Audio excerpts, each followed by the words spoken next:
ഒന്നാം ക്ലാസ്സിലെ ഉസ്താദിനെ മറന്നാ പിന്നെ നമ്മൾ ഒന്നിനും പറ്റൂല. എന്താ കാരണം? പല്ലും കൂടിയും തേക്കാൻ മടിയുള്ള കാലത്ത് മൂക്കൊൽപ്പിച്ചിങ്ങാണ്ട് ചെന്നപ്പോ കൈയൊടിച്ചിങ്ങാണ്ട് അലിഫ് എന്ന് എഴുതി തന്ന ഉസ്താദാണ് ഒന്നാം ക്ലാസ്സിലെ ഉസ്താദ്. ആ അലിഫിൽ നിന്നാണ് PhD വരെ എത്തിയിട്ടുള്ളത്.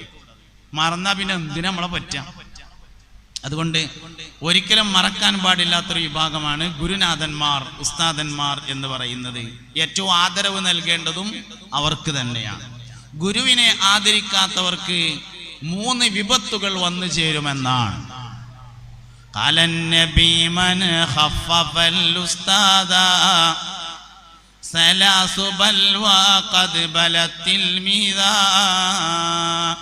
ഗുരുവിനെ അനാദരിച്ചാൽ 3 വിപത്തുണ്ടാകും.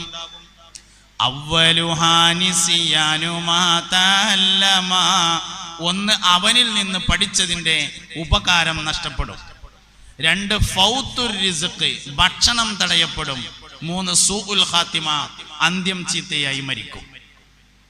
ഈ 3 കാര്യം ഗുരുനാഥന്മാരെ അനാദരിക്കുന്നവർക്കുണ്ടാകുമെന്നാണ്. സാന്ദർഭികമായിട്ട് വന്നതാണ്. മുഅല്ലിൻ്റെയാണ് 7-ാം തീയതി, അതുകൊണ്ട് അവൻ കൂടി കൂട്ടത്തിൽ പറഞ്ഞു എന്നേ ഉള്ളൂ. ദുആക്ക് ഇജാബത്തുള്ള 1ാമത്തെ മനുഷ്യൻ ആലിമാണ്. 2ാമത്തേത് മുതഅല്ലിമാകുന്നു. 3ാമത്തേത് യാത്രക്കാരനാകുന്നു. 4ാമത്തേത് നോമ്പുകാരനാകുന്നു. 5ാമത്തേത് ഹജ്ജ് ചെയ്യുന്നവനാകുന്നു. 6ാമത്തേത് ഉമ്മയെ പ്രത്യേകമായി നോക്കിയവനാകുന്നു. ഉമ്മനെ നോക്കുന്ന ആൾക്ക് ദുആക്ക് ഇജാബത്ത് ഉണ്ടാവും.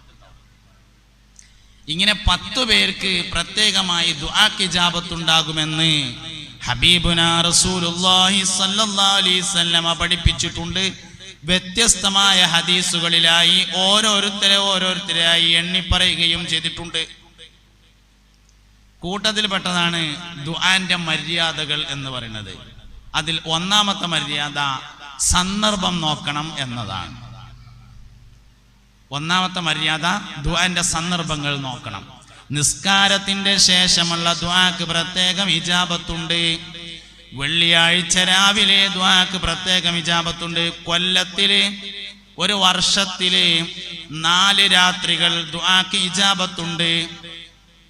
ഒന്ന് ശഅബാൻ 15-ന്റെ രാത്രിയാണ്, മറ്റൊന്ന് റജബ് 1-ന്റെ രാത്രിയാണ്, മറ്റൊന്ന് ചെറിയ പെരുന്നാളിന്റെ രാത്രിയാണ്, മറ്റൊന്ന് വലിയ പെരുന്നാളിന്റെ രാത്രിയാകുന്നു. 5ാമത്തൊന്നുകൂടി ഉണ്ട്, വെള്ളിയാഴ്ച രാത്രിയാകുന്നു. 5 സന്ദർഭങ്ങളിലെ ദുആക്ക് ഇജാബത്ത് ഉണ്ടാവും.